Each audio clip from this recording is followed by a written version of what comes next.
یو صحابي دی هغه کافرانو گیر کړی دی د پانسه ټیم دی د وجلو ټیم دی شهید کوي هغه ته وی په دې یو ټکی ری پرېږدو چې ته دا ووایه د دې خلکو مخ کې چې کاش چې زما په ځای په دې تکلیف باندې محمد رسول الله صلی الله علیه وسلم وي هغه ډېر په غضب او ډېر د غصې په انداز کې کافرو ته وکتل چې ای ظالمانو دا څه خبرې کوئ رسول الله په دې پانسه ودرېدل او زما برداشت په رب مې دې قسم وي وای د رسول الله مبارک په خپه کې که ازغې لاړ شي هغه ازغې موږ نشو برداشت کولی او بیا ورته وایي ای کافرو ګواه اوسئ د الله پیغمبر موږ ته په سخته ګرمۍ کې د یخو اوبو نه زیات خوږ دی تاسو د اړ روجې به نیولې وي چې ګیلاس کېدې په خوله باندې او لومبې ګیلاس خو جبه کې روک شي مری ته ډولاړ نه شي اوبه څومره خوږې وي په ګرمۍ کې هغه ورته وایي ای بېوقوفو کافرو د الله پیغمبر موږ ته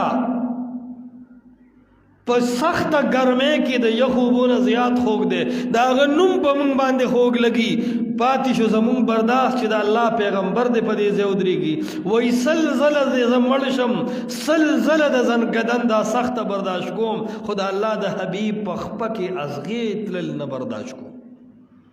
دا و مینه د الله سره دا و مینه د رسول الله صلی الله علیه وسلم سره نن مسلمان دنیا زړه ته وردن نه کړې ده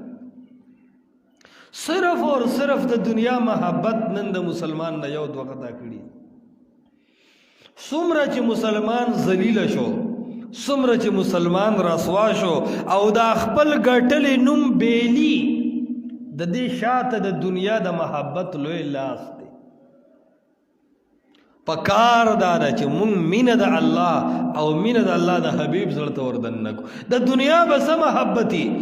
رسول الله صلی الله علیه وسلم سره د صحابه کرامو دومره لویه مینه ده چې مشهوره خبره ده ابو بکر صدیق رضی الله تعالی عنہ راغی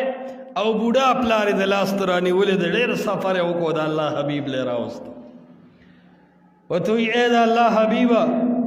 دا مې پلار د بوډا د آخري حالات دي کلمه ورته ووایه چې مسلمان شي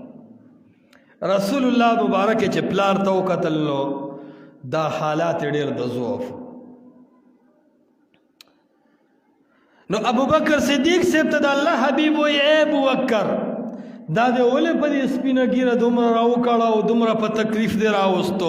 زبر خبر کړی وې مونږ به ورته کور نه تللی وې مونږ به دعوت د اسلام ورکړی وې د الله حبیب کې ډېره لویه مینه وه ابو بکر صدیق څه وایي د الله حبیبه د بدر او د احد د عزاګانو وخت اسیم د ده نه تېر دی چې د الله د دین دپاره دې دا لږ سفر هم برداشت نه کړي نو سبا به د رب العالمین دربار کې څه وایي د الله حبیب ورته کلمه ووې د الله حبیب ولاړ دی ابو بکر صدیق صاحب ولاړ دی د ابو بکر صدیق والد صاحب چې کلمه ووې مسلمان شو غسل وکړو نو د خوشحالی مقام د صحابه خوشحاله دي د الله حبیب ورته ګوري ابو بکر صدیق صاحب په ډرکار په جړا شو ډېر وجړل ابو بکر صدیق ورته وایي ای ابو بکر صبر د خوشحالی موقع ده څومره د خوند موقع ده ته ولې خفه یې ولې ژاړې ابو بکر صدیق صاحب وایي ای رسول الله ما خو خپل بوډا پلار د اسلام په حالت کې ولیدو ډېر به خوشحاله شوی وي د دې نه زیات په هغه موقع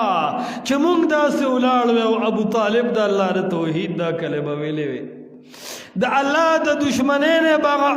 مخ اړولې وې د لات منات غزا او حبل بندګي پرېښې وې د یو رب د توحید چغې ویلې وې نو وایي د دې موقع نه د پلار د ایمان نه به زه زیات خوشحاله په هغه وخت هم چې ابو طالب ایمان راوړو د الله حبیب ورته کتل او خندېدو وایي ځکه چې نن زما پلار مسلمان شوی دی زما د خوشحالۍ څه حد نشته نو په کمه ورځ چې ستا خوږ ترو ابو طالب مسلمان کېدو و استاد خوشاله بم انتها نوا و دې وجه نه مې اوخه اجړل چې اې د الله حبیب د دومره لوی خوشاله نه تولې محروم. نو صحابه کرام دا هغه خلقو چې هغه به د الله د حبیب په خوشاله دل خپل خوشاله ته نه قتل. زکه خو ابو بکر صدیق صاحب وي چې اې د الله حبیب په پلار په ایمان مې زړه خوشحال دي خو چې ابو طالب ایمان راوړلې وي ستاز له به خوشحال شوی وي نو چې ستاز له خوشحال شوی وي زما زړه به خوشحال شوی وي د الله حبیب. نو عرض مې دا کو چې د صحابو مینه و د الله د حبیب سره د صحابو محبت و د پیغمبر علیه الصلاۃ والسلام سره او داسې محبت چې حد پې نشتا. جنگ بدر موقع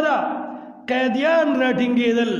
سیدنا عمر رضی الله تعالی عنہ په لاس باندې ابن عباس صاحب ورغی راټینګې کو لاس نیولې د الله حبیب له راوستو او په لار باندې ورته وی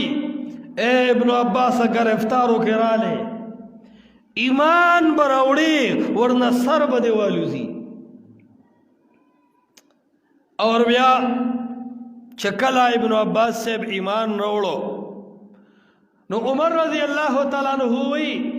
په الله قسم زبد حتاب د خپل پلار په ایمان دومره نو ما خوشاله شوی څومره چې نن د عباس رضی الله تعالی عنہ په ایمان خوشاله شو. وای وجه دار چې پیغمبر علیه السلام د خپل ترونو او د تر زامنو په ایمان وروړو ډېر خوشاله دو نو وای چې نن د عباس په ایمان باندې پیغمبر علیه السلام خوشاله دي نو وای زم خوشاله. دا د صحابه مینه وا د پیغمبر علیه السلام سره.